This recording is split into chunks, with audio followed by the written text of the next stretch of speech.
ഇങ്ങനെ എരന്ന് നടക്കാനുള്ള യോഗ കാണാണ്ട് പോട്ടെ. ആ ശാപം വന്ന വീട് തട്ടിയില്ലോ, ശാപം വന്ന് സുബ്രഹ്മണ്യനായിട്ട് തട്ടിയപ്പോൾ അച്ഛാ ഞാൻ എത്ര കാലമായിട്ട് ഉണ്ടാക്കിയെടുത്തിട്ടുള്ളൊരു പ്രവൃത്തിയാണ് അച്ഛൻ എന്നെ ശപിക്കുക, കാരണം നീ ഈ പ്രവൃത്തിയിൽ ആരും വിശ്വസിക്കും. അങ്ങനെ വിശ്വസിക്കാണ്ട് ഇരിക്കില്ല. എന്നെ സാമാന്യം പോലെ ഭജിക്കണവർക്ക് ഒപ്പിച്ചാൽ ഒത്തോളും അന്ന് അദ്ദേഹത്തിന്റെ അനുഗ്രഹമുണ്ട്. ഇത് ഒക്കല് കഷ്ടിയാണ്, അധികം ഒപ്പിക്കലാണ്. കാര്യം അത് പലക നല്ലോണം നോക്കണം. എന്താണ് 12 ചെറിയ കള്ളി ഉണ്ടാവും, അതിന്റെ ഇടയിൽ വലിയൊരു കള്ളി, അതിന് പേരിന്റെ നിക്കക്കള്ളി എന്നാ പേര്. എന്തെങ്കിലും ഇതൊക്കെയായിട്ട് അവിടെ കൂടും. ഈ ഇത് കേൾക്കേണ്ട താമസം സുബ്രഹ്മണ്യൻ അവിടുന്ന് കബഡിയും പലകയും സംഖ്യ എടുത്ത് സുബ്രഹ്മണ്യനും പോയി നോക്കുമ്പോ ഭദ്രകാളി പറഞ്ഞു വെച്ചു. ഇനിയിപ്പോ എന്താ വേണ്ടത്? ഈ സാധനത്തിനെ ഇവിടുന്ന് മാറ്റണ്ടേ? വല്ലുണ്ണി വല്ലുണ്ണി വല്ലുണ്ണി എന്താ അച്ഛാ? എത്ര നേരമായി ഞാൻ വിളിക്കണു? ഓ അച്ഛാ ഞാൻ കേട്ടില്ല.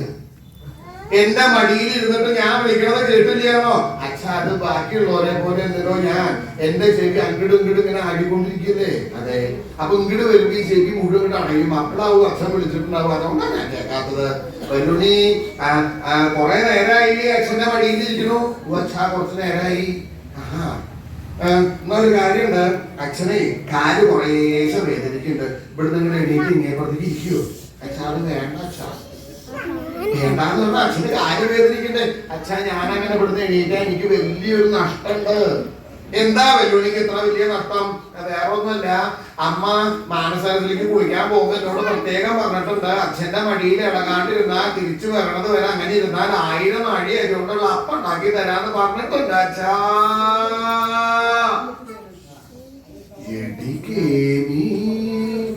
നീ ഇത്രയൊക്കെ പറഞ്ഞു പിടിപ്പിച്ചിട്ടുണ്ടല്ലേ, എന്നാ കാട്ടി തരാം.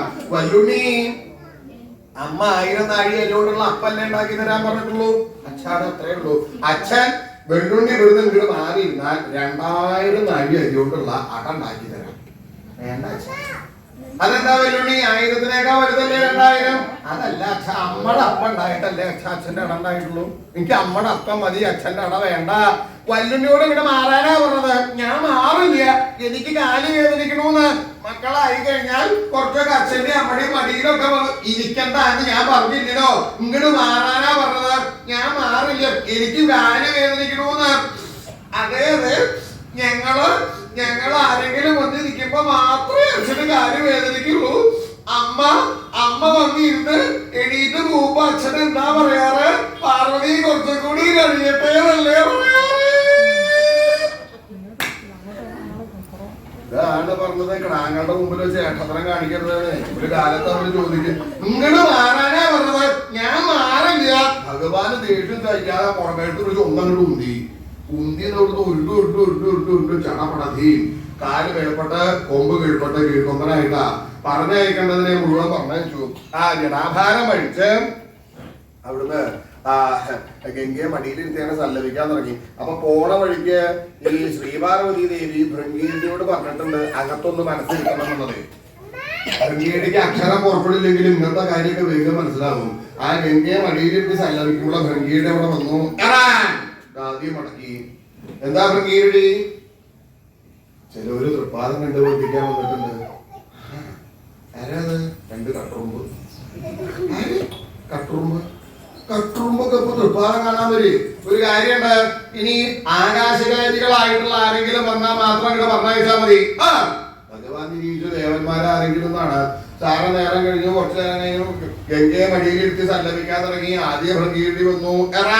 ആദ്യം മടക്കി. എന്താ ഭൃംഗീരടി? 2 പേരുണ്ട്. ആകാശചാരികളാണ്.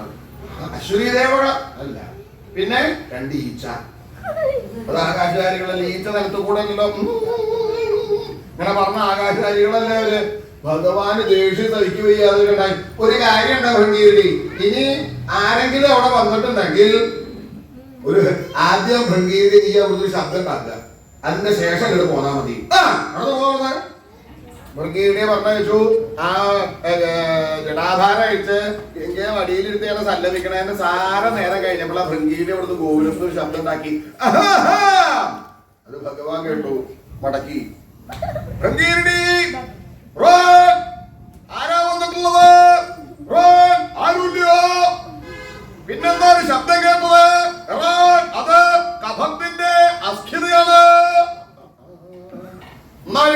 എന്റെ ഭംഗിയുടെ ഇനി ആര് വന്നാലും ഇപ്പൊ കാണാനുള്ള സമയമല്ല എന്ന് പറഞ്ഞു.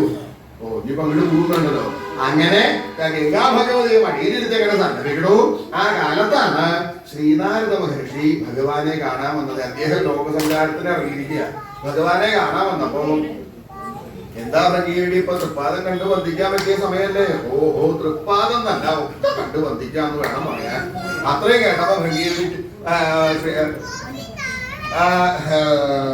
അത്രയും കേട്ടപ്പോ ശ്രീനാരായണ മഹർഷി എന്ത് ചെയ്തു? എന്തായാലും അദ്ദേഹത്തിന് ഒരു അസൗകര്യാവൂലോ. ഒരു കാര്യം ചെയ്യാം, ദർശനത്തിന്റെ തുല്യ ഫലാണല്ലോ പ്രദക്ഷിണം. ഇത് കണ്ടു വന്ദിക്കാൻ പറ്റിയില്ലെങ്കിൽ എന്താ ചെയ്യേണ്ടത്? പ്രദക്ഷിണം വെച്ചിട്ട് അങ്ങോട്ട് നമസ്കരിക്കുക. അതാണ് അതിന് ദർശനത്തിന്റെ ഫലം. ആ ഭഗവാൻ ഇരിക്കുന്ന പ്രദേശത്ത് അദ്ദേഹം വീണയും വീട്ടിക്കൊണ്ട് അങ്ങനെ സഞ്ചരിക്കുന്ന പ്രദക്ഷിണം വെക്കാൻ തുടങ്ങി. അങ്ങനെ നിൽക്കുമ്പോഴാണ് ചില ശബ്ദം കേൾക്കേണ്ടത്. എന്താ ഒരു വന്ധ്യകാല ശബ്ദം? നോക്കുമ്പോ എന്ത് ചെയ്യുന്നത്? കാര്യം ഏർപ്പെട്ടത് തല കേൾപ്പോ അയ്യോ വല്ലുണ്ണി തമ്പുരാനല്ലേ? ഇതെന്താ വല്ലുണ്ണി തമ്പുരാൻ പടം വന്ന് എഴുന്നള്ളി കിടക്കണത്? എഴുന്നള്ളി കിടക്കി തമ്പുരാന്മാരാണല്ലോ. അപ്പൊ ആചാരവാക്കോട് കൂടിയിട്ട് വേണം. നാരദ, എന്നെ ഇതിന്റെ ഉള്ളിൽ നിന്ന് ഒന്നും ഇങ്ങോട്ട് പിടിച്ചു കയറ്റുവോ? ഒരു ആന കേട്ടാൻ എന്നെ കൊണ്ട് കൂട്ടിയെ കൂടില്ലല്ലോ. നാരദ, കയ്യും കിട തന്നാ മതി, ബാക്കിയൊക്കെ ഞാൻ നേരെ ആക്കിക്കോളാം. എന്നെ കൂടി എന്റെ ഉള്ളിലേക്ക് പിടിച്ചിട്ടാണോന്നാണോ? അല്ല നാരദ, ഒരു വിധം അവിടുന്ന് പിടിച്ചങ്ങോട്ട് കെട്ടി കാര്യങ്ങളൊക്കെ ചോദിച്ചു. കാര്യമൊക്കെ പറഞ്ഞ് മനസ്സിലായി. അപ്പൊ ഇതെന്തായാലും ഈ കഥ എത്രയും പെട്ടെന്ന് ശ്രീപാർവതി ദേവി ഒന്ന് അറിയിക്കണം. കാര്യം എന്താ? അദ്ദേഹത്തിന് മഹർഷിക്ക് മനസ്സിൽ അങ്ങനെ കുറെ നേരം ഇങ്ങനെ കാര്യങ്ങൾ ഇരിക്കില്ല. അത് വേഗം പറയണം. ശേഷമുള്ള യാത്ര മാനസരസന്റെ വക്കത്തുകൂടെ എത്തിയല്ലോ. സാധാരണ നാരായണ, മധുസൂദന, ഗോവിന്ദ ഇങ്ങനെയുള്ള നാമങ്ങളെ പതിവുള്ളൂ. ഇപ്പൊ ലേശം ഒരു വ്യത്യാസമുണ്ട്. എന്താണ്? ഞാൻ കൈലാസത്തിൽ പോയില്ല, നാരായണ നാരായണ നാരായണ.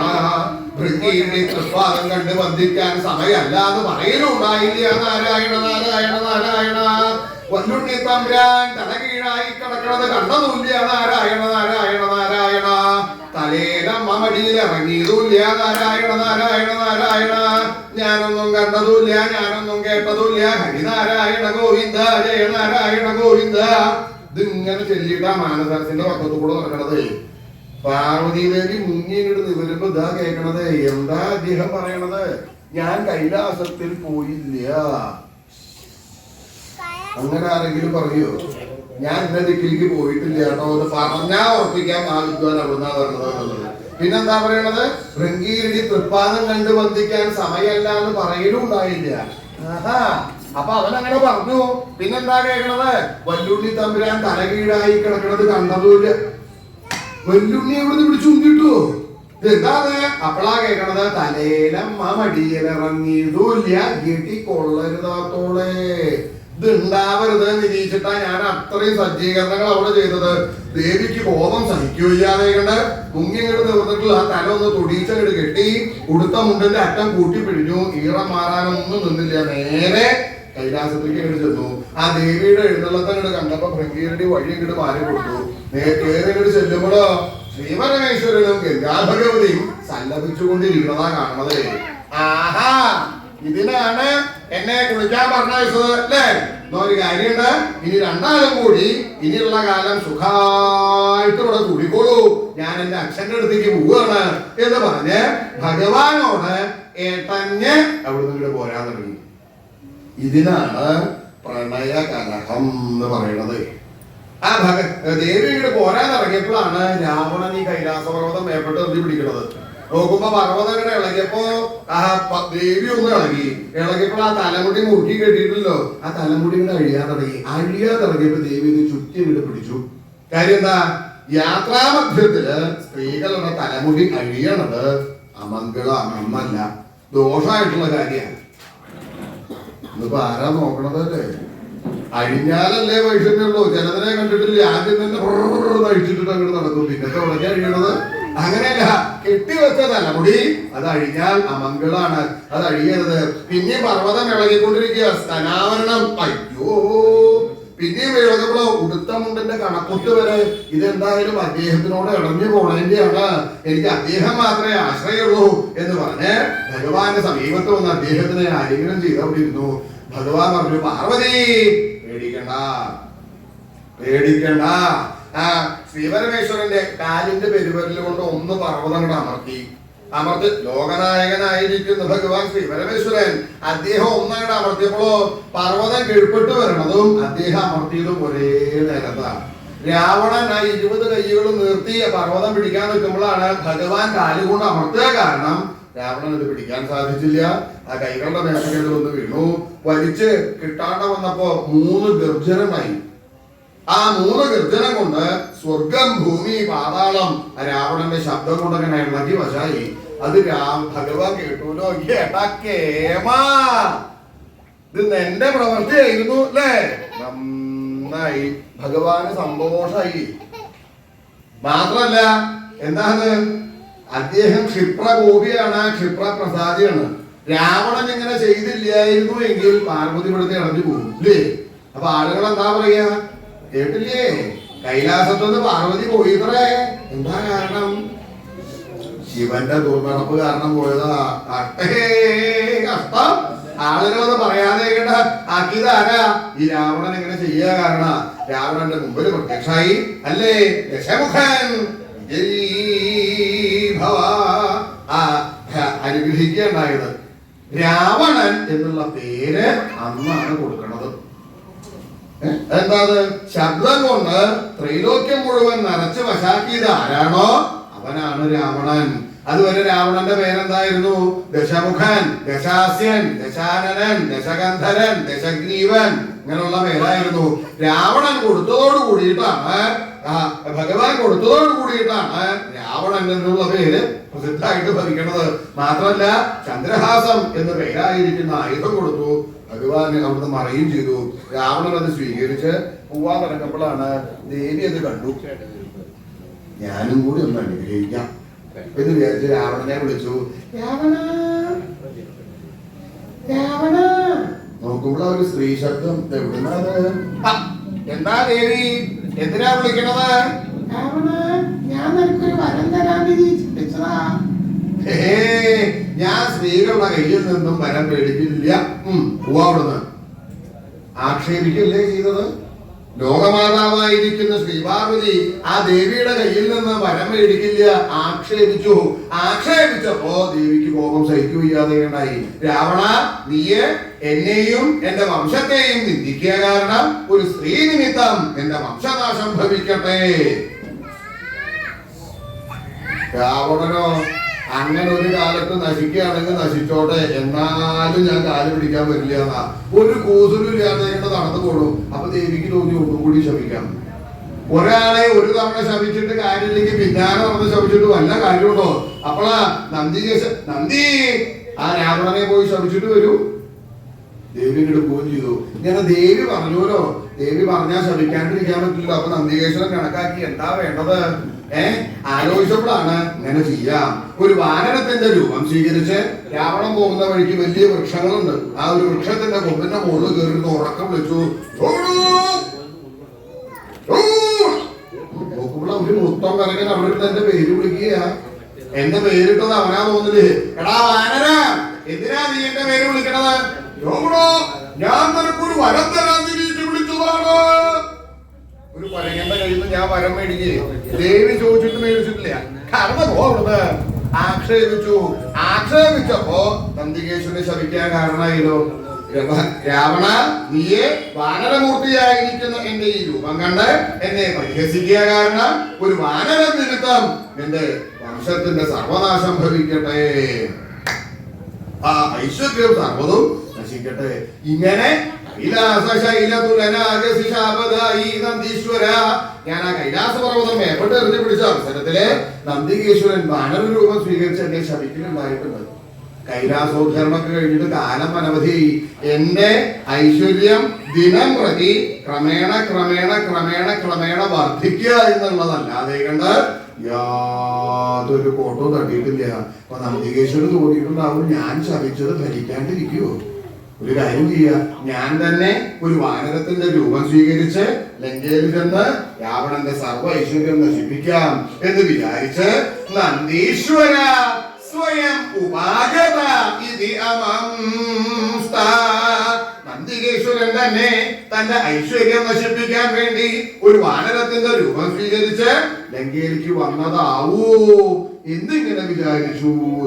എന്തായാലും രാവണൻ കണക്കാക്കി ഈ വാനരം ആരാണ്, എന്തിനാണ് ഇവിടെ വന്നിട്ടുള്ളത്, ഇവന്റെ ദൗത്യം എന്താണ് എന്നുള്ളത് അറിയണം എന്ന് വിചാരിച്ച് ആ രാക്ഷസ രാജാവായിരിക്കുന്ന രാവണൻ വായുപുത്രനായിരിക്കുന്ന ശ്രീ ഹനുമാനോട് ഓരോന്ന് ചോദിക്കാനായിട്ട് ആരംഭിച്ചു. ഹനുമാനും അതെ, ഭഗവാൻ എന്നോട് പറഞ്ഞയച്ചു, ദേവിയെ കണ്ടു, പറയാനുള്ളത് പറഞ്ഞു, കൊടുക്കാനുള്ളത് കൊടുത്തു, മേടിക്കാനുള്ളത് മേടിച്ചു. എന്തായാലും തിരിച്ച് രാവണൻ ചോദിക്കുന്ന ചോദ്യങ്ങള് അതിന് പാകത്തിലുള്ള മറുപടി പറയാൻ രാവണന്റെ ഒപ്പത്തിനൊപ്പം ഇരുന്ന് ആ ശ്രീരാമനെ തന്നെ മനസ്സിൽ ധ്യാനിച്ചു. അല്ലേ രാമചന്ദ്ര പ്രസാദിക്കണേ പ്രസാദിക്കണേ എന്ന് പ്രാർത്ഥിച്ച് ആ രാമദൂതനായിരിക്കുന്ന ശ്രീ ഹനുമാൻ ലങ്കയില് രാവണ പുരോഭാഗത്ത് അവിടെ വർദ്ധിക്കണു. ആ ഭഗവാനും അതെ, ഹനുമാൻ തിരിച്ചെത്തിയിട്ട് വേണം സീതയെ കണ്ടുവോ എന്താണെന്നുള്ളത് അറിയാൻ. എന്തായാലും ആ ഹനുമാൻ തിരിച്ചു വരുന്നത് പ്രതീക്ഷിച്ച് അനുജനായിരിക്കുന്ന ലക്ഷ്മണൻ സുഗ്രീവാദി വാനര വീരന്മാര് എല്ലാവരോടും കൂടി ആ മതങ്കാശ്രമത്തിങ്കൽ ശ്രീരാമചന്ദ്രൻ ഭക്തന്മാരെ എല്ലാവരെയും അനുഗ്രഹിച്ചുകൊണ്ട് അവിടെ വർദ്ധിക്കുകയും ചെയ്തു. ഇങ്ങനെ യാതൊരു ഭഗവാൻ ശ്രീരാമചന്ദ്രൻ തന്റെ പരമഭക്തനായിരിക്കുന്ന അംഗദന്റെ പ്രത്യാഗമനത്തെയും പ്രതീക്ഷിച്ചും കൊണ്ട് അനുജനായിരിക്കുന്ന ലക്ഷ്മണനോടും സുഗ്രീവാദി വാനര വീരന്മാരോടും കൂടെ ഭക്തന്മാരെ അനുഗ്രഹിച്ചും കൊണ്ട് മതങ്കാശ്രമത്തിങ്കൽ അയവട വർത്തിക്കുകയും ചെയ്തു. അപ്രകാരമെല്ലാം ഇരിക്കുന്ന ഭഗവാൻ സ്വാമി ശ്രീരാമചന്ദ്രൻ ഭഗവാന്മാരെ രക്ഷിക്കട്ടെ.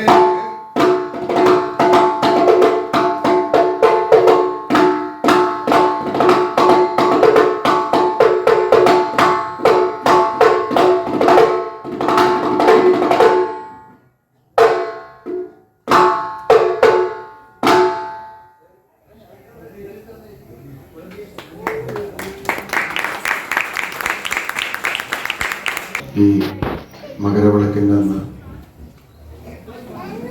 ഈ ക്ഷേത്രാങ്കണത്തിൽ ഇങ്ങനെ ഒരു പരിപാടി അവതരിപ്പിക്കാൻ അവസരം തന്ന എല്ലാവരോടും, ക്ഷേത്രത്തിൻ്റെ ഭാരവാഹികളോടും, എൻ്റെ സഹോദര തുല്യനായിരിക്കുന്ന ഗോകുലിനോടും ഓരോരുത്തരോടും ഞങ്ങളുടെ അകൈതവമായ നന്ദി പ്രകാശിപ്പിക്കുന്നു. ഇത്രയും നേരം കണ്ടിരുന്ന എല്ലാ ഭക്തജനങ്ങൾക്കും എല്ലാ ആസ്വാദകർക്കും ഞങ്ങളുടെ അകൈതവമായ നന്ദി പ്രകാശിക്കുന്നു. എല്ലാവർക്കും നന്ദി. നമസ്കാരം. നമ്മുടെ ഇത്രയും നേരം വ്യാഖ്യാനകൂർത്ത് നടത്തി സന്തോഷത്തിൽ ആരാധിച്ച എല്ലാ നമ്മുടെ കലാകാരന്മാർ രണ്ടുപേർക്കും അയ്യപ്പസ്വാമിയുടെ പേരിൽ ഞാൻ നന്ദി രേഖപ്പെടുത്തിക്കൊള്ളുന്നു. സ്വാമി ശരണമയ്യപ്പ.